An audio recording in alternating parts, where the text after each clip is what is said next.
বাস্তব জীবনেও আমার সরি একটা সার্কাস দল, যাত্রার দল না ভুল বলেছি, একটা সার্কাস দলে সার্কাস আমার নিজ চোখে দেখার অভিজ্ঞতাও কখনো হয়।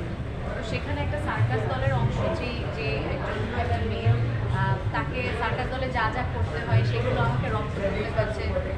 তারপর তো অবশ্যই তারার যে চরিত্রটা সেটা খুবই একটা মানে সহজ চরিত্র না, তারার একটা সংগ্রামের গল্প আছে এই গল্পে।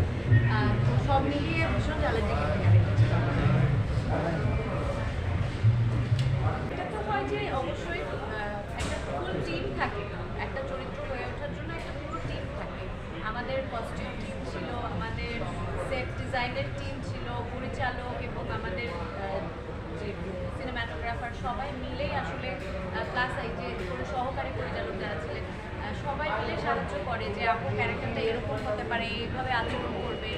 তো সব মিলিয়ে চরিত্রটা ডিজাইন করা যেটা বলে, রূপসজ্জা, মেকআপ, গেট আপ সব কিছু মিলে তো একটা চরিত্র হয়। তো এই সব কিছুই আমাকে সাহায্য করেছে চরিত্রটা হয়ে উঠতে।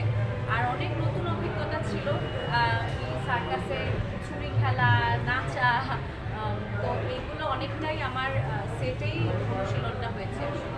তার আগে হয়তো খুব মানসিক বাইরে খুব একটা বেশি কিছু